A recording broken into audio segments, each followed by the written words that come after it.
Bem-vindos ao podcast Caos Planejado, seu programa sobre cidades. Eu sou Anthony Lin e hoje converso com Vitor Carvalho Pinto. Natural de São Paulo, Vitor é consultor legislativo do Senado Federal na área de desenvolvimento urbano desde 2002. Anteriormente, atuou na Secretaria de Desenvolvimento Urbano da Presidência da República, antecessora do Ministério da Cidade. É doutor em Direito Econômico e Financeiro pela USP e autor do livro Direito Urbanístico, Plano Diretor e Direito de Propriedade. Contribuiu para a elaboração de diversas leis, como o Estatuto da Cidade, a Lei de Regularização Fundiária e a Lei de Parcelamento do Solo. Primeiro, Vitor, eu queria te agradecer por ter aceito o convite. Né? A gente já colaborou em várias instâncias no passado. Né? Você participou do painel de lançamento do Guia de Gestão Urbana na edição de São Paulo, foi excelente. E seja bem-vindo, né, como convidado nesse programa. Muito obrigado, Anthony. Eu tenho uma satisfação muito grande de colaborar com o site Caos Planejado. Acho que é um projeto fundamental para o Brasil e discutir questões urbanas para o público em geral e com uma abertura para todo tipo de abordagem, né? Sem ideologia, interdisciplinar e quebrando esses paradigmas antigos que às vezes as pessoas estão meio amarradas como modo de pensar a questão urbana. Então, acho que essa ideia dos podcasts também é muito positiva e fico satisfeito de ser convidado. Legal. Bom, obrigado, Vitor. Então, você é um especialista em direito urbanístico, né? Então, tem como você explicar rapidamente o que é direito urbanístico e de que forma ele se relaciona com o estudo e o exercício do urbanismo? Bom, o direito urbanístico é o ramo do direito que organiza a produção da cidade. Aí a cidade em termos físicos mesmo, né? A construção da infraestrutura urbana e das edificações. Embora tenha sido consagrado na Constituição, que cita explicitamente o direito urbanístico como ramo, né? Não é um ramo muito conhecido no Brasil. A gente tem uma tradição nas escolas de direito e na formação dos juristas de trabalhar as questões urbanas dentro de outros paradigmas mais genéricos, mas que se adaptam um pouco ao nosso objeto do urbanismo, né? Que é o direito civil e o direito administrativo, né? No direito civil, trata do direito de propriedade, né? E as pessoas aprendem que o proprietário pode fazer o que quiser com o seu terreno e coloca como pequenas exceções quando o poder público coloca uma limitação ao que ele pode fazer, né? Então, no direito civil, o urbanismo é visto como uma exceção à regra geral da liberdade do proprietário, né? E o direito urbanístico, ele inverte esse conceito e trabalha com uma propriedade que, desde o começo, ela já está delimitada pelo urbanismo, né? A gente não tem, basicamente, no Brasil e praticamente todo mundo desenvolvido, uma propriedade urbana ilimitada, né? A propriedade urbana já nasce com aqueles índices urbanísticos, uma série de restrições, limitações que o plano urbanismo colocou para ela. Entendi. E isso gera digamos, um conflito jurídico ou legal entre esses dois pontos de vista, digamos? Gera, né? Porque a gente tem que entender que essas limitações são a essência da própria propriedade urbana, né? A gente não pode trabalhar isso conceitualmente como uma exceção. Então, quando você trabalha com esses conceitos que ainda hoje são muito fortes no meio dos advogados e juristas em geral, o poder judiciário, você acaba tendo soluções que vamos dizer, não são coerentes com o urbanismo, né? Então é muito importante, ideologicamente, que o jurista entenda que a propriedade urbana ela já faz parte dela, toda essa limitação urbanística, né? Todo esse desenho. A gente nem chama de limitação no direito, a gente chama de conformação.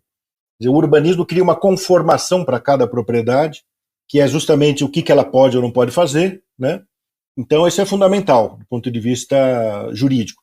Agora, o direito urbanístico tem uma importância muito grande também para a arquitetura e urbanismo, né? E também a gente pode falar como uma crítica um pouco ao ensino da arquitetura e urbanismo no Brasil.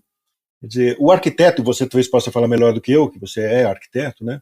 Ele aprende projeto e desenho, etc., como se estivesse trabalhando numa folha em branco. Quer dizer, como se fosse um terreno liberado, livre. Sim. E isso, do ponto de vista da realidade, não existe. Quer dizer, o arquiteto, quando ele chega para projetar alguma coisa no mundo real, a primeira coisa é ele pegar o zoneamento vigente para aquele terreno específico. Ou se for uma gleba, ele tem que saber qual é o perímetro urbano da cidade, quais são as regras de parcelamento do solo, né? Aí, a partir daí que ele vai projetar. Foram poucas experiências que eu tive na universidade onde isso era sequer citado, né? E o interessante é que nem mesmo apenas na arquitetura, né? Mas o próprio ensino do urbanismo raramente entra em estudo legislativo, né? Enfim, plano diretor que rege hoje no Brasil, né? Detalhes muito até exagerados, né? De o que deve ser construído em um terreno. E isso realmente Exato. não é muito pouco abordado. Exato. Então, do ponto de vista do arquiteto, se ele está do lado de lá do balcão, vamos dizer, no mercado privado, ele recebe como um dado essa regulação do terreno que ele tem em mãos, né? Que o cliente dele oferece para ele. Ou ele está do outro lado do balcão criando essas regras, né? Quando ele é urbanista, tá certo? Então, eu diria que não existe o arquiteto que não esteja de um dos dois lados do balcão da regra urbanística, né? Ele está sempre ou criando ou aplicando essas regras, né? Então é fundamental o direito urbanístico para a arquitetura, né? De outro lado, tem a questão fundiária, né? Quer dizer, o arquiteto aprende a projetar como se ele fosse o dono do terreno, né? E muitas vezes o urbanismo também trabalha sem levar em consideração de quem é a titularidade daqueles terrenos. E isso, do ponto de vista das políticas públicas, é um absurdo. Quer dizer, você tem que fazer o levantamento fundiário antes, saber quem são os proprietários, né? Que tipo de limitação aqueles terrenos estão envolvidos, né? Eu acho que isso acabaria, digamos, aumentando o entendimento do impacto das decisões sobre aqueles proprietários, né? Quando a gente personifica ou começa a entender o impacto das nossas ações sobre os cidadãos, né? Claro. Vamos dizer, a maneira como os urbanistas discutem urbanismo é como se não existisse propriedade, né? E, na verdade, a propriedade é um elemento constitutivo das cidades, né? Propriedade privada, né? E, inclusive, ela é boa. Quer dizer, sem propriedade privada não tem mercado. E o mercado ele é um bom alocador de recursos. Então, para você ter mercado, você precisa de propriedade. Para você ter propriedade, você precisa de direito que garante os direitos dos proprietários, né? Eu tinha falado inicialmente que o direito urbanístico não se confunde nem com o direito civil, nem com o direito administrativo, né? A gente pode dizer que cada um desses dois ramos tem um certo viés, ou muito privatista ou muito estatista. E os dois estão errados. Então você nem pode ter uma visão da propriedade que o proprietário faz o que quer, né? Uhum.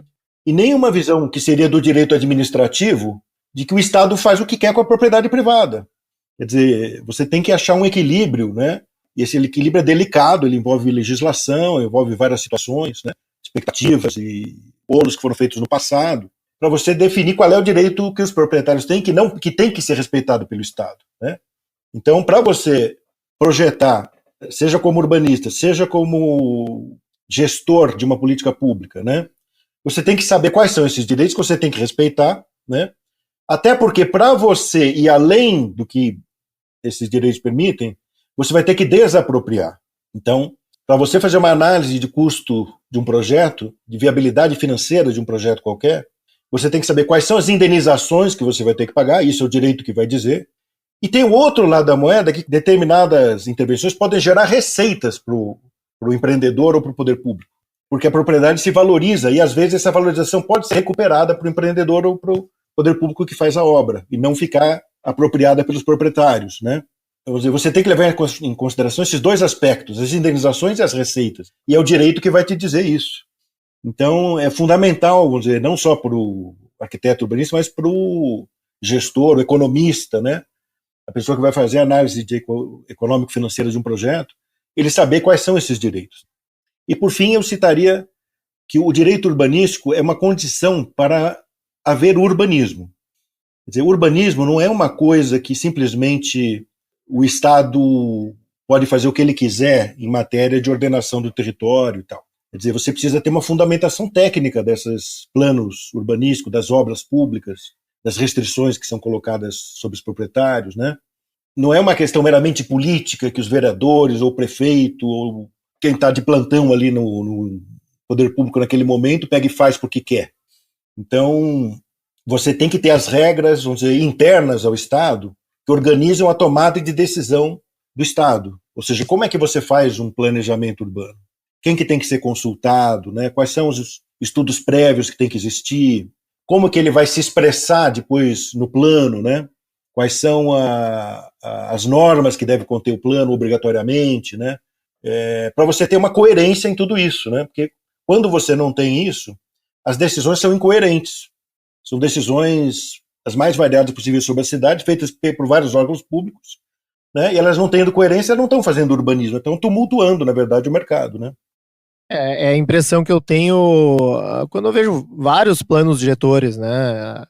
Assim, regras de planos que uma regra contradiz a outra, ou assim, zoneamentos que é possível ver claramente, assim, bom, que o resultado foi quase que uma decorrência direta dos grupos de pressão agindo sobre o território, né? Bom, aquele bairro de elite, digamos, né, fez o lobby deles para manter os índices baixos, né, e manter o zoneamento residencial. Isso acaba acontecendo muito, né? Então acaba virando uma grande mescla de forças políticas com algumas salpicadas de, né, conceitos técnicos que acabam não se materializando na sua forma plena, né, ou gerando efeitos positivos na cidade. Exato, isso acontece em todo o Brasil, né? Mas, a meu ver, em grande medida, isso é uma deficiência da nossa legislação e do nosso direito. Se você tem países com direito urbanístico mais institucionalizado, ou seja, com urbanismo mais institucionalizado, determinados tipos de absurdo não podem acontecer. Eles são ilegais, eles são bloqueados pela legislação. Você tem sistemas que impedem isso de acontecer. É isso que você quer dizer quando você fala na tipificação dos planos urbanísticos? A tipificação, vamos dizer, é uma parte da solução do problema, né? A tipificação, vamos dizer, que é uma característica de todos os países avançados em direito urbanístico e que nós não temos no Brasil, é você ter na legislação muito bem definido quais são os planos urbanísticos daquele país, né? E qual é o papel de cada plano. Por que isso é importante? Porque aí você vai saber qual plano tem que preceder que tipo de intervenção. Então vamos supor, nós tivemos aqui a Copa do Mundo, né? E as Olimpíadas e tal, com uma série de intervenções urbanas. Se você tivesse os planos tipificados, você diria, olha, determinado tipo de obra de mobilidade ou de ampliação do estádio, etc., eu só posso fazer se eu incluir ela num determinado plano.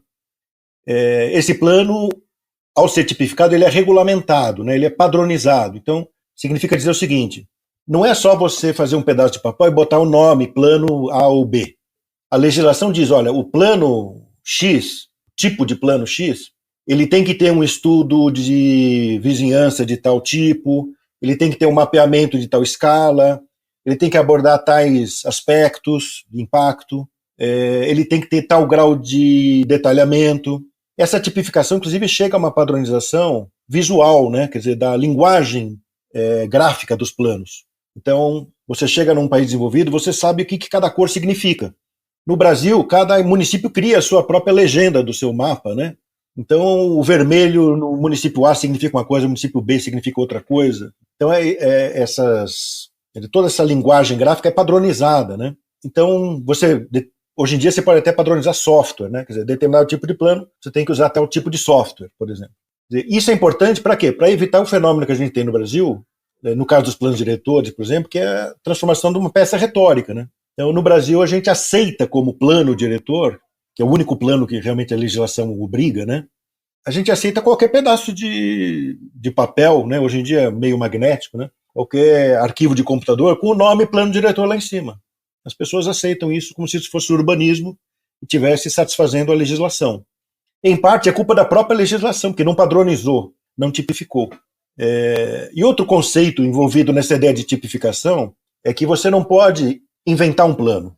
Como aqui no Brasil é muito comum, os novos prefeitos tomam posse, ou ainda quando candidatos, e falam, eu vou fazer um plano estratégico, eu vou fazer um plano de desenvolvimento, enfim, cada um inventa um nome, um plano participativo. Quer dizer, não é questão do prefeito escolher o plano que ele vai fazer, inventar um plano novo.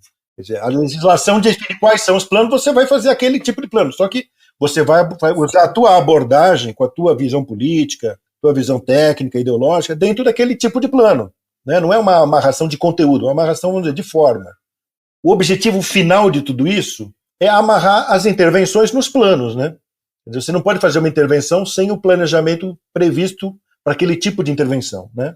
Sim. Mais ou menos essa é a ideia da tipificação. Então, pensando nesses problemas, né, na tipificação, eu queria fazer um pouco uma provocação, digamos, porque eu já ouvi essa defesa, digamos, né, de passar para algumas instâncias superiores um grau de padronização ou de decisão para impedir alguns absurdos, né, ou gerar alguns ganhos de escala, talvez, né, como esses que você mencionou. Mas fazendo uma provocação, é claro que isso faz a gente perder uma certa liberdade criativa ou de descentralização de tomada de decisão que, no longo prazo, pode ser interessante à medida que a gente tá confiando que essa instância superior vai tomar decisões melhores do que as instâncias inferiores. O que tu acha desse cenário? Assim, bom, porque num futuro, né, ou num cenário possível, essa instância superior poderia estar, digamos, estabelecendo um padrão ou uma tipificação pior, ou não sei. Qual que é a tua opinião sobre isso? Olha, antes de responder diretamente, só esclarecer que a tipificação, ela não, como eu disse anteriormente, ela não tem conteúdo próprio. Quer dizer, ela vai te dizer qual é o grau de precisão que cada plano tem que ter, etc. Então, esclarecido isso, né, que a tipificação é uma espécie de padronização conceitual, digamos assim, e de linguagem, né, de assuntos. Nas grandes federações, em geral, isso é feito não na escala federal, mas na escala estadual ou provincial, digamos assim. Talvez o ideal seria que no Brasil os estados fizessem isso, não necessariamente a União. A Constituição não exclui que a União faça isso. Na verdade, a Constituição prevê que direito urbanístico seja objeto de leis federais e estaduais. Mas a nossa tradição, ela é muito municipalista, né? E a duras penas a União começou a entrar nesse assunto. E os estados se omitiram completamente. Os únicos dois estados que eu tenho notícia que tenham feito uma legislação razoável são o Rio Grande do Sul e o Paraná. Mas conversando com amigos e colegas desses estados, muitos dizem que nem ouviram falar nessas leis, não conhecem essas leis, né, estaduais. Então elas são leis que não pegaram, né? Porque nós não temos tradição de lei estadual de urbanismo.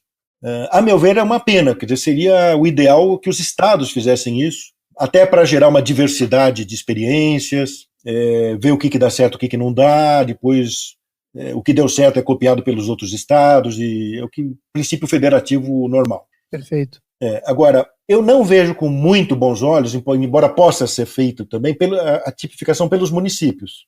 Quer dizer, primeiro dizer que ela pode ser feita, né? Então, vamos dizer, no pior das hipóteses, cada município deveria fazer a sua própria tipificação antes de elaborar os planos. Quer dizer, no mínimo isso deveria acontecer, porque como não tem nem federal nem estadual, já seria um avanço.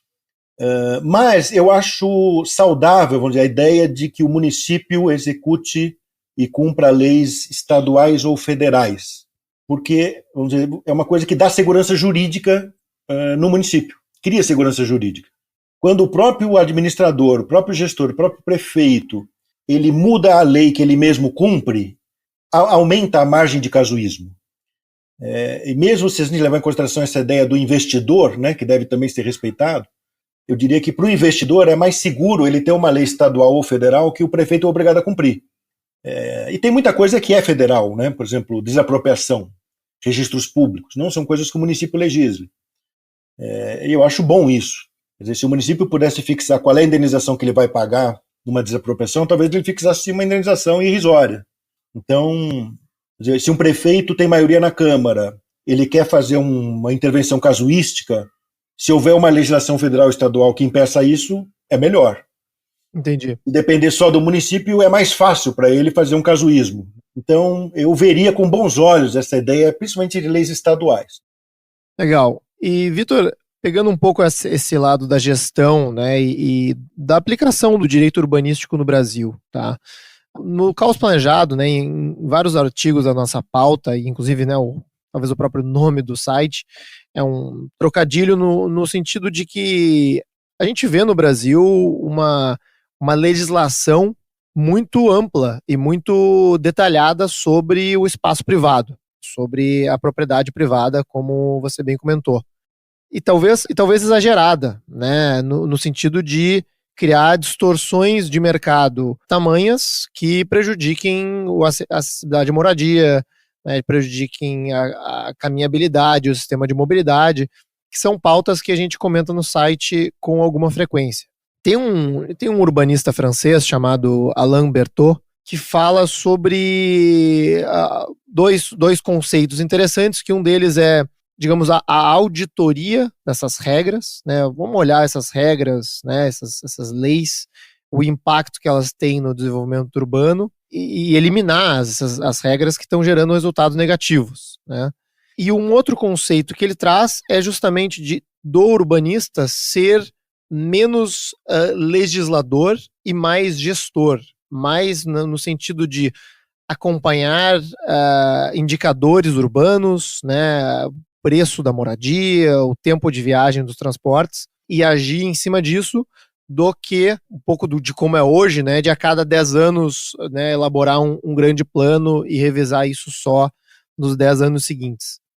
Eu trago esses conceitos um pouco para ver assim, bom, que papel o direito urbanístico diferente poderia ter, né, e talvez de que forma ele poderia ser, não quero dizer controlado, né, mas melhorado, né, ou aperfeiçoado, de repente usando esses conceitos como norte. Olha, o primeiro comentário é o seguinte: o nosso sistema é tão tumultuado que se você chegar num município qualquer, com raras exceções, você não sabe o que está em vigor. Suponha um empresário do setor imobiliário que ele está olhando para o mapa do Brasil e falando: olha, estou vendo oportunidades num estado tal que não é o estado dele, o município que não é o dele. Eu vou investir lá, mas eu quero saber o que pode ou não pode ser feito, etc. É muito difícil. Não consegue. Não consegue. O caos é tão grande, você entende? Primeiro, pela falta dessa padronização de linguagem que eu falei inicialmente. Segundo, porque nós não temos como o único plano legislado nosso é o plano diretor, né? Mas nós não consolidamos tudo no plano diretor, toda a legislação urbanística no plano diretor. Então, ao lado do plano diretor, tem uma série de outras leis, né? Eu fiz um estudo aí para o meu doutorado e cheguei à conclusão de que o melhor estado, o menos ruim, é o Rio Grande do Sul. Porque no Rio Grande do Sul, o plano diretor ele traz o zoneamento junto. Mas na maior parte do Brasil, quase todo o Brasil, se aprovam duas leis. Uma coisa é o plano diretor e outra é a lei de zoneamento, lei de parcelamento, uso e ocupação do solo. Então você fica com dois documentos ao mesmo tempo, cada um com seus mapas, com seus índices, etc. Você tem que juntar tudo isso. Alguns municípios têm outras leis esparsas. Então você não sabe nem o que está em vigor.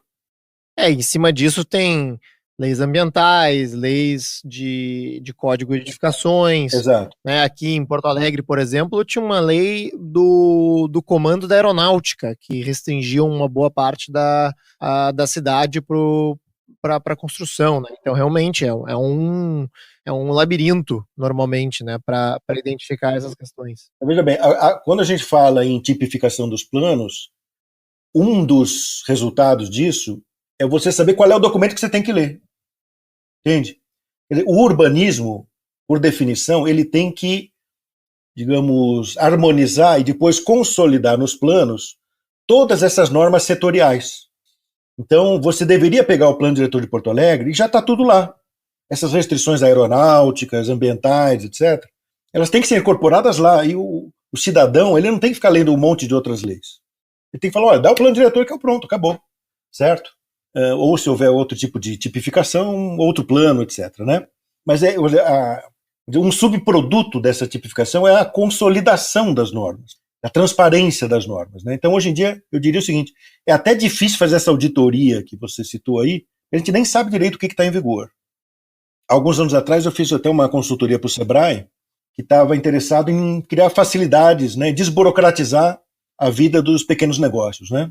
Então ele foi pegar quais são as licenças que os pequenos empresários estão obrigados a obter. Aí ele descobriu que tinha licença ambiental, né, que normalmente é um órgão estadual que dá, a vigilância sanitária, que também geralmente é um órgão estadual, ou se for municipal, mas tem um sistema nacional, a licença dos bombeiros, que em geral é estadual também. E a mais difícil de desburocratizar é a licença urbana, né? Que é aquela licença de localização e funcionamento, né? O alvará que se chama. Na verdade, é apenas um documento para dizer que você está cumprindo o zoneamento. Não a construção, mas quem vai usar a edificação depois, né? E o que acontece? Ninguém no Brasil é capaz de saber o que pode ou não pode ser feito num determinado imóvel sem consultar a prefeitura. Você não consegue, só pegando a lei, saber. Entende? O zoneamento de uso. É verdade. Simplesmente não consegue. Você falou, olha, isso aqui é o que eu tenho que cumprir, porque eu olhei abstratamente aqui o plano diretor, é isso que ele diz para essa edificação. O negócio é tão opaco, é tão hermético, que o único jeito, e é o que o Sebrae fez, é criar um portal que o interessado ele faz uma consulta para a prefeitura, depois ela dá a resposta. Agora, como que ela obteve essa resposta, ninguém sabe. Às vezes até depois da consulta à prefeitura, se recebe informação da prefeitura de um determinado departamento, e ao longo do processo de aprovação, ou até mesmo depois, né, de uma aprovação, se recebe uma notificação de outro departamento da prefeitura que aquilo não era o caso específico para aquele terreno, né? Isso acontece com certa frequência. Exatamente. Então, eu até acho que esse zoneamento de usos é um assunto que nós, juristas, arquitetos e urbanistas e economistas, deveríamos estar debruçados para desburocratizar, simplificar esse negócio. É um assunto que atrapalha enormemente a vida da economia, né? Não só dos pequenos, de todos os negócios da cidade, né? E sobre o qual não existe nenhuma reflexão. Ninguém está analisando, fazendo estudo, tese, coisa nenhuma. Enfim, aí eu faço uma autocrítica, eu mesmo como jurista também nunca parei para analisar a fundo isso. Mas são tabelas, digamos, absurdas, né? Que normalmente ficam lá ou nos anexos dos planos diretores, ou mais, é um decreto criado depois do plano diretor, né, que fixa classificações de usos, etc. Né? Mas, enfim, então a primeira coisa é a seguinte, nós não temos que consolidar a legislação dos municípios para saber o que está em vigor ou não, para depois auditar. Mas eu sou 100% de acordo, acho que deveria auditar mesmo toda essa legislação e provavelmente revogar muita coisa, revogar ou simplificar muita coisa, isso aí não tem a menor dúvida. Eu diria até que uma tipificação bem feita induziria isso. Quer dizer, você poderia ter regras que os municípios têm que cumprir que induzissem esse tipo de abordagem, né? E também eu diria o seguinte, você poderia ter na regra de como se elabora o plano diretor, como se revisa o plano, ou quaisquer planos, né? A exigência desse tipo de abordagem, né? Antes de fazer as intervenções, né? Saber o que está em vigor e qual é o efeito que está gerando, para aí em cima disso você trabalhar. É alguma coisa que poderia a legislação estar exigindo, né? Na produção das normas do futuro. Agora, muita coisa do que você falou, que eu concordo do ponto de vista urbanístico, né? Até aprendi com você, lendo seus textos, seu livro e tudo. Eu apenas diria o seguinte, quer dizer, não é papel do jurista se meter nisso. Quer dizer, a legislação, o direito, o Ministério Público, o Judiciário, ele tem que simplesmente exigir que os procedimentos sejam obedecidos, né? Esses procedimentos para ter coerência, para ter respaldo técnico, transparência perante a população, né? Agora, qual que é a abordagem urbanística aí?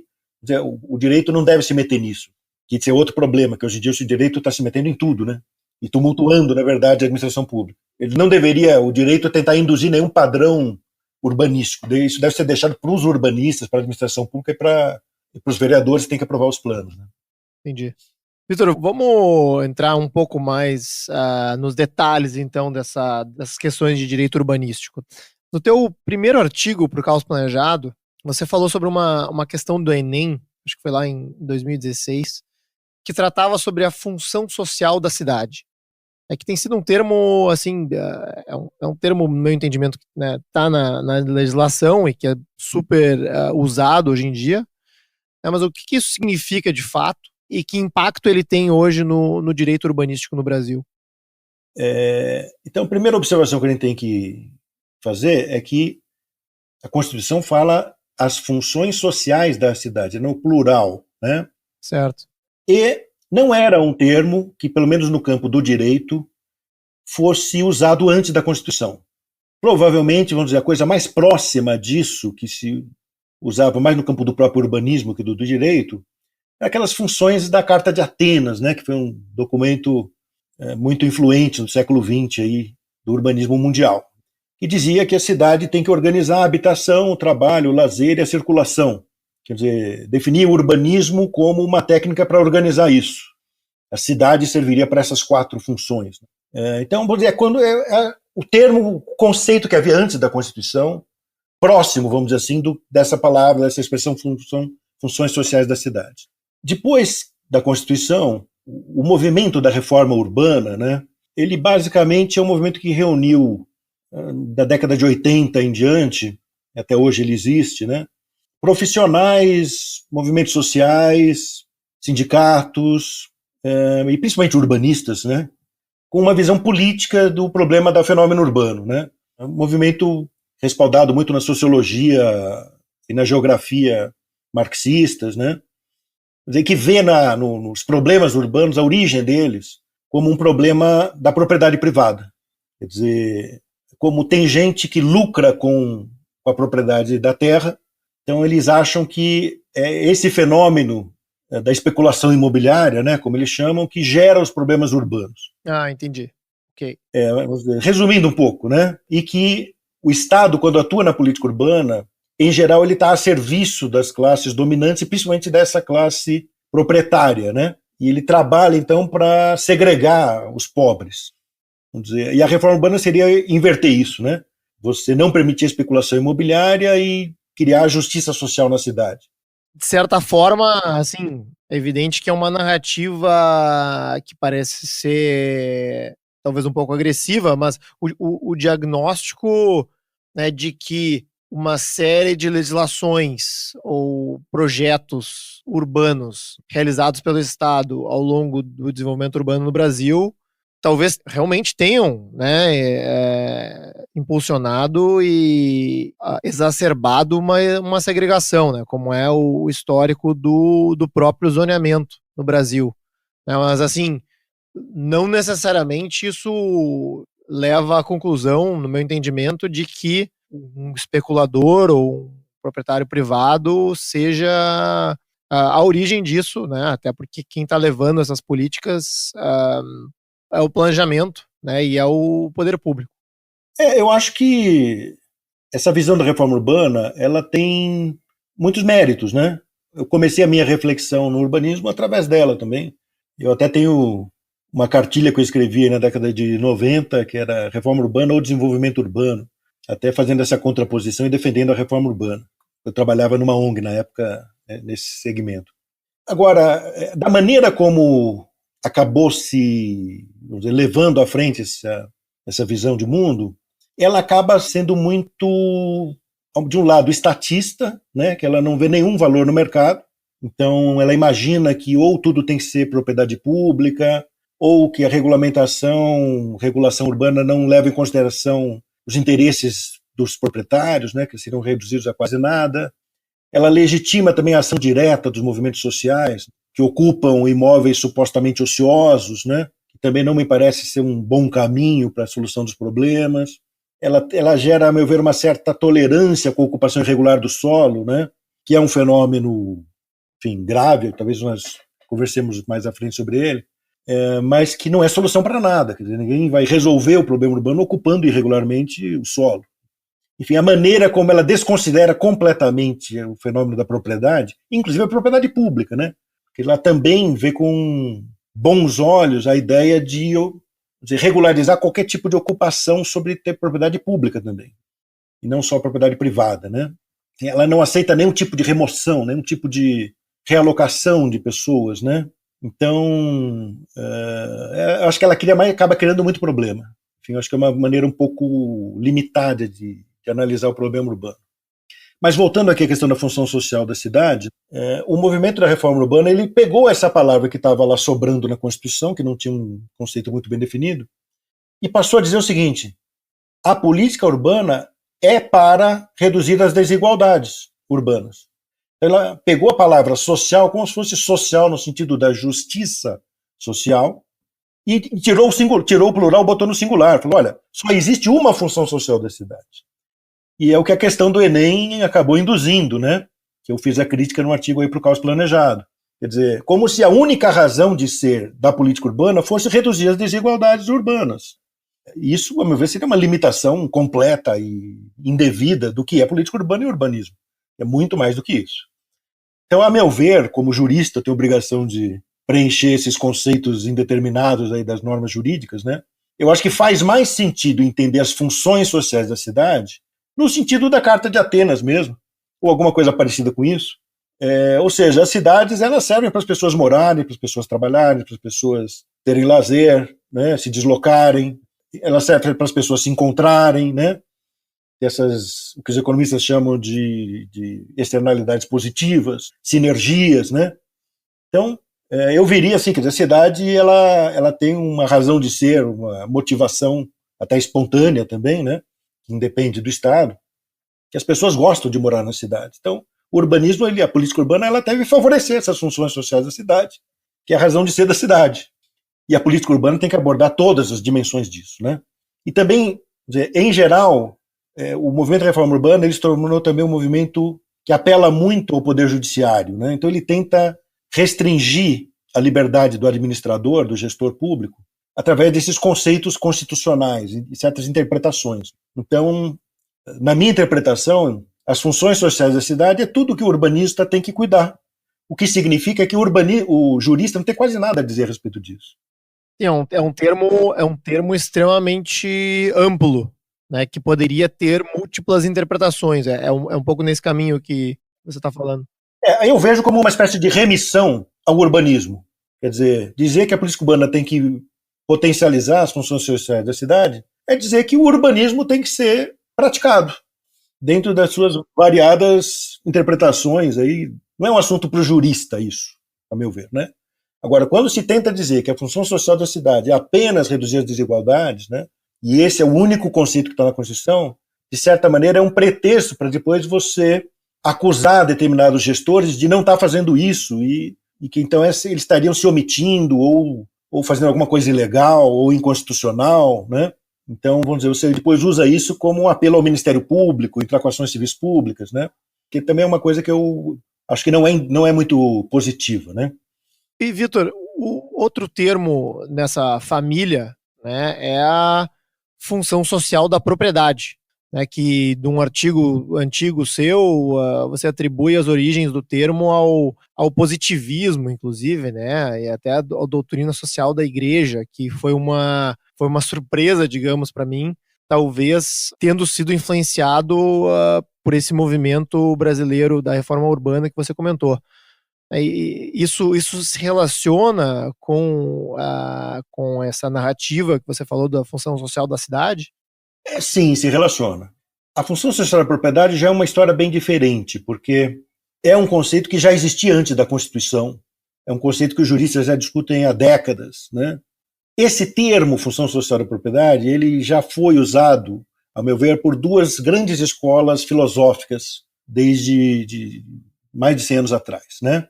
Então, de um lado, a doutrina social da igreja fala em função social da propriedade, a meu ver, como uma espécie de derivação do conceito de caridade. Quer dizer que o rico ele tem que ajudar o pobre.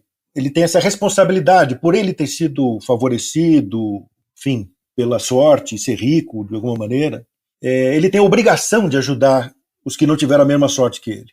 E a caridade é um conceito voluntário, né? Quer dizer, não é o Estado que vai obrigar a caridade. As pessoas é que têm que ser caridosas, né? E a função da religião é convencer as próprias pessoas.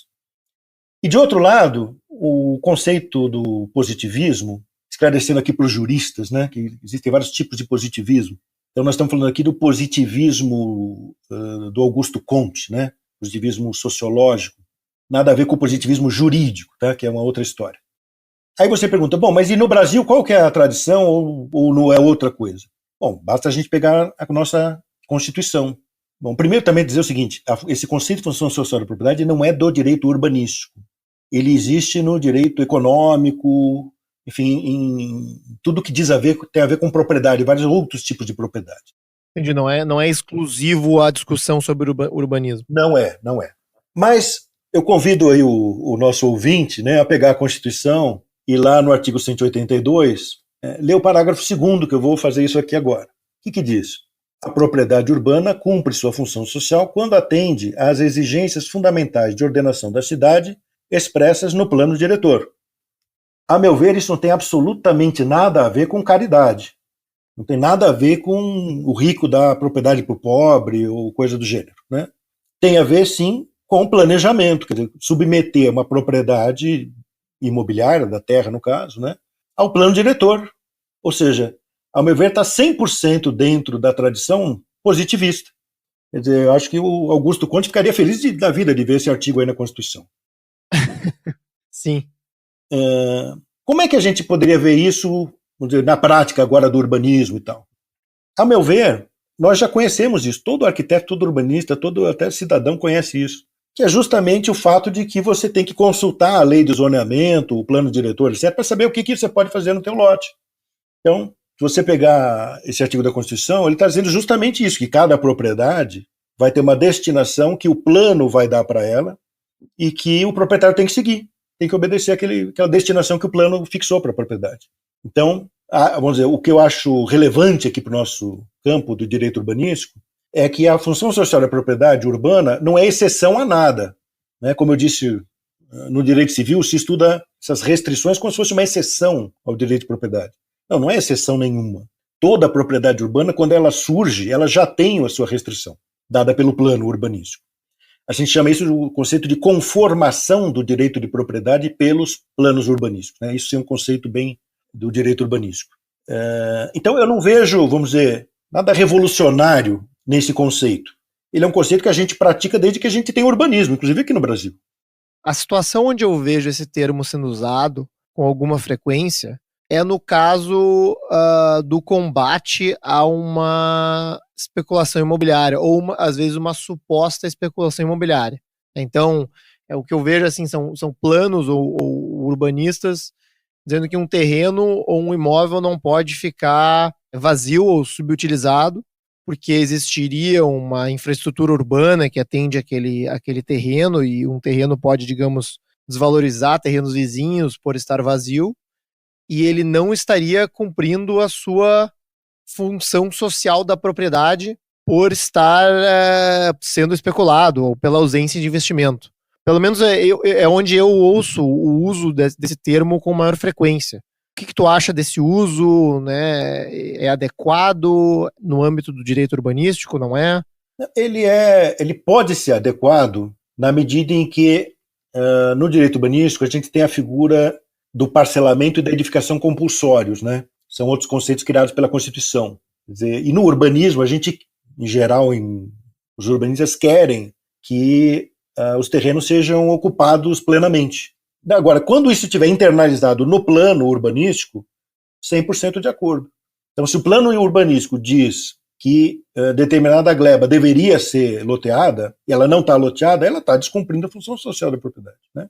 Veja bem, isso não é uma ilegalidade. Descumprir a função social da propriedade não é uma ilegalidade, não é uma irregularidade, e nem, como alguns juristas dizem por aí, né, e nem elimina o direito de propriedade, certo? É uma condição que você constata e que te autoriza a fazer determinadas coisas, né, como gestor público. O que eu constato é que tanto a mídia, quanto as pessoas, quanto os próprios arquitetos não têm o hábito de olhar para os planos. Eles olham um terreno qualquer e já vão tirando conclusões de que deveria ou não deveria fazer alguma coisa. Então, às vezes surgem determinadas polêmicas em torno de determinados empreendimentos, né? E logo se discute se deveria, se não deveria, e ninguém se lembra de olhar o plano diretor, o que ele prevê para aquele terreno, né? E também existe uma interpretação desse conceito da função social da propriedade, que eu também atribuiria ao movimento da reforma urbana, com a qual eu não concordaria, quer dizer, que a ideia de que se a propriedade não está cumprindo essa função, né, se não está sendo ocupada, então não existe propriedade, não tem mais proteção do sistema jurídico. Nós temos muitos juristas que defendem essa interpretação, né? E se não existe proteção do sistema jurídico, as pessoas podem invadir, né, os movimentos sociais podem ocupar, etc. Ou o Estado pode tomar, enfim, né? Você teria debilitado a própria proteção ao direito de propriedade. E, a meu ver, a Constituição, o direito brasileiro, não autoriza esse tipo de interpretação. Ou a ideia de que, quando se ocupa um terreno desse, faz um assentamento irregular, aí é que ele passou a ganhar a função social. Também, isso seria uma visão totalmente contrária ao que a Constituição prevê. Que o assentamento irregular, ele, pela própria definição, não está cumprindo com as normas de urbanismo. Ele é irregular. Ninguém vai sair invadindo as coisas para cumprir o plano diretor, né? Você vai cumprir o plano diretor adquirindo a propriedade, pedindo as licenças devidas, cumprindo a lei. A não ser que você vai regularizar um assentamento irregular, aí o plano diretor vai ser alterado para prever aquela regularização, pode delimitar como ZEIS, né? Zona Especial de Interesse Social. Aí então ela vai passar a cumprir a função social da propriedade. Isso quando for alterado o plano diretor. Mas essa visão de que você pode ocupar terrenos ou imóveis supostamente abandonados ou ociosos, etc., e que isso teria respaldo na Constituição porque estaria cumprindo a função social da propriedade, é uma interpretação com a qual eu não poderia concordar. Essa questão dos terrenos ociosos, ela é sempre um assunto um pouco espinhoso e complicado de discutir, eu acho, até porque, no meu entendimento, assim, são vários motivos que podem levar a um terreno ocioso. Pode ser as próprias complicações legislativas, né, que a gente discutiu no início da conversa, né, a dificuldade de se aprovar um projeto que atenda a demanda que exista para aquele terreno. Pode ser uma ausência de demanda de fato. Poucas pessoas podem estar interessadas em morar numa determinada região da cidade, embora ele tenha um potencial construtivo para aquilo, a ocupação não se efetiva. Pode ser até uma especulação dirigida pelo poder público, né, no sentido de que, como a gente não tem uma previsibilidade de para onde a cidade vai crescer, de que tipo de investimento o poder público vai fazer na cidade, né, tem alguns incorporadores que, digamos, têm acesso ou até mesmo influenciam, né, esse investimento e especulam politicamente, né, num determinado terreno. E tudo bem, né? E aí uma fração desses terrenos digamos, uma especulação pura, né, de mercado. E aí um outro lado disso que eu também observo é que o próprio plano, né, os próprios planos restringem o adensamento em algumas áreas, né, digamos, subutilizando a infraestrutura urbana por lei e, simultaneamente, dizem que, bom, um terreno subutilizado ao lado ou em uma outra região não está sendo muito bem ocupado e, por isso, é necessário haver uma intervenção. E nesse ponto que eu acho que existe a maior uma discordância, né, dentro da própria política pública de o que significa essa tal função social, seja da cidade ou da propriedade. Eu acho que, como eu estou sendo entrevistado aqui como jurista, né, eu vou fazer sempre essa distinção quando eu estou falando como jurista ou não, né? Então, como do ponto de vista jurídico, quer dizer, eu tenho a obrigação de dizer o seguinte: a função social da propriedade é o que a Constituição falou. Então, vamos pegar o plano diretor e ver se ele está sendo cumprido. Agora, como cidadão que acompanha a política urbana de uma maneira mais ampla, eu concordo com você. Quer dizer, é totalmente equivocado imaginar que um imóvel ocioso está ocioso porque alguém está ganhando dinheiro com isso, né, como regra geral. A começar do fato de que, se ele está ocioso, não está sendo alugado, né? Então você tem um custo de oportunidade, no mínimo, aí, que está sendo desperdiçado, né? Então, do ponto de vista econômico, não faz sentido esse argumento, como regra geral, né? Claro que você pode ter um ou outro caso específico, vamos supor, o sujeito tem um terreno em que é fundamental para o incorporador remembrar e fazer um prédio. Então ele pode segurar esse terreno só para conseguir uma negociação melhor com o incorporador? Talvez seja possível. É um problema real da cidade, né? Mas via de regra, o que você tem assim, isso precisaria de um estudo empírico, né, Anthony? Também lamento que ninguém tenha tido interesse em fazer isso até o momento. Mas realmente você tem que pesquisar esses imóveis e saber o que está acontecendo com eles, não fazer suposições. Mas a impressão que a gente tem é o seguinte: você tem imóveis que entraram numa espécie de buraco negro jurídico. Por exemplo, heranças, né? Situações em que existem muitos herdeiros, um patrimônio grande para ser dividido entre muitos herdeiros. Então você passa um período longo aí de inventário, ou não se faz inventário nenhum também, deixa a coisa rolar. Então você tem uma espécie de irregularidade urbana civil, não urbanística, né, mas irregularidade civil de coisas que as pessoas vão deixando para depois, não regularizam, né? Você tem separações judiciais de casais que levam muito tempo. Você tem empresas que vão para recuperação judicial ou para falência. Você tem imóveis que têm uma dúvida sobre a titularidade, direito de propriedade que não está bem definido, né? existe uma disputa pela posse, por uso capião, grilagem de terra. Então você tem uma série de situações em que não está claramente definido quem é o proprietário. Então você não tem uma pessoa que possa simplesmente pegar esse imóvel e tomar uma providência, construir um prédio, vender, alugar, etc. Então esse é um aspecto que teria que ser pesquisado, ao meu ver, mas conversando principalmente com os advogados do setor imobiliário, a gente vê que é muito grande o número de situações que se encaixam em uma categoria dessas, né?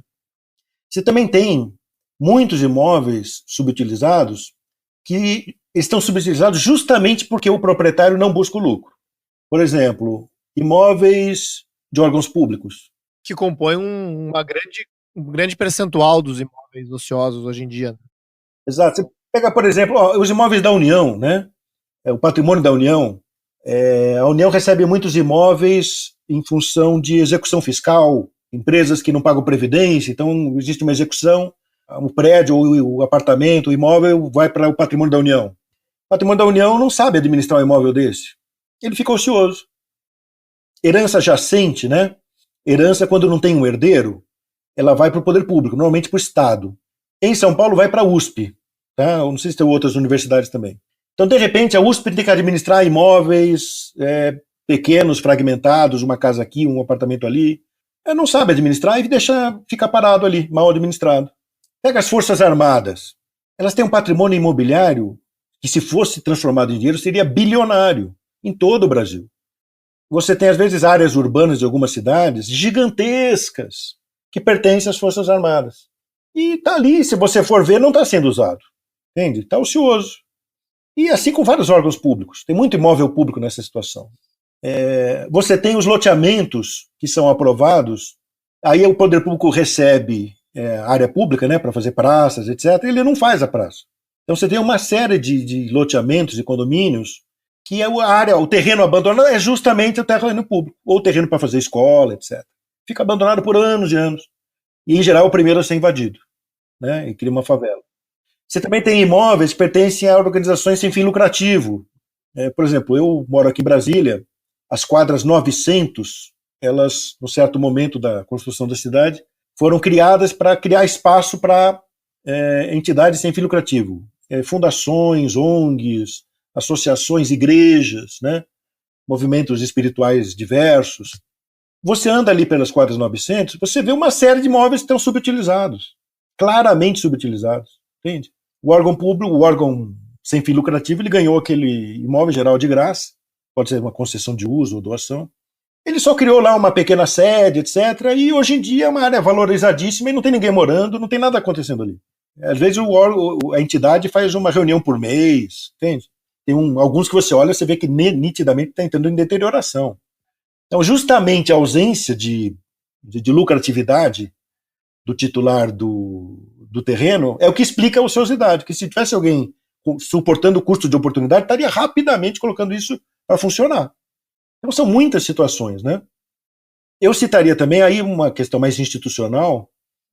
O nosso sistema de tributação imobiliária, do IPTU, ele é questionável do ponto de vista de que ele tributa tanto a edificação quanto a terra. Então, vamos supor que você tem um lote, você paga um determinado IPTU. Aí você constrói ali um prédio, aí vai incidir sobre o prédio o IPTU também. Aí você vai pagar mais IPTU. Então, você está sendo punido por ter construído o prédio. E mais, é obrigação do contribuinte declarar quando ele faz reformas na edificação. Você tem uma casinha aí em Porto Alegre, você vai fazer uma reforma, você tem que ir lá na prefeitura avisar, olha, eu fiz uma reforma. Para quê? Para ser reavaliada a edificação e aumentar o valor do IPTU. Então você é punido porque você está mantendo e conservando o seu imóvel. Qual que é a alternativa a isso? Uma proposta que é, vamos dizer, definida internacionalmente, né, por vários economistas e urbanistas, que em inglês chama de Land Value Taxation, tributação do valor da terra, né? É você tributar só o terreno, desonera a edificação, não cobra nada da edificação, cobra só do terreno. Claro que para não ter um choque fiscal, você tem que aumentar a alíquota, né? Você vai tributar só o terreno, mas uma alíquota mais alta. Então, isso automaticamente aumentaria o custo de oportunidade do terreno ocioso. Quer dizer, você já estaria pagando muito mais pelo terreno ocioso e muito menos pela edificação construída. Então, seria um incentivo embutido no sistema tributário, no sentido da ocupação plena dos terrenos urbanos, né? No Brasil, a gente não tem esse conceito, né, pouco conhecido, mas o nosso tributo imobiliário, que é o IPTU, por definição, ele está separado em duas hipóteses de incidência, né, que é o predial e o territorial. Então, em tese, os municípios podem criar alíquotas diferentes, fazer uma alíquota mais baixa para o predial ou até isentar o predial e mais alta para o territorial. Coisa que em outros países não, você não tem essa flexibilidade. Então, a gente tem um potencial aí a ser desenvolvido, mas para o qual a maioria dos gestores brasileiros, até os economistas, ainda não estão sensibilizados. Quem sabe no futuro, aí, daqui a um ano, a gente fala de regiões metropolitanas, natureza jurídica dos planos urbanísticos. Não, tem muito assunto e eu acharia excelente te convidar mais uma vez no futuro. Não, excelente, é muito bom, Anthony. Eu realmente fico honrado de você ter lembrado de mim aí para esses primeiros episódios aí, muito legal. Não, obrigado mais uma vez, Vitor, pela participação e te espero na próxima, então. Maravilha, Anthony, tudo de bom, viu? Esse foi nosso terceiro episódio, onde conversamos com Vitor Carvalho Pinto. Você pode encontrar os links para os artigos citados ao longo da conversa na descrição deste podcast. Nossa edição de som é feita pela Sound Thinkers. Obrigado por ouvir o podcast Caos Planejado e fica ligado para o nosso próximo episódio.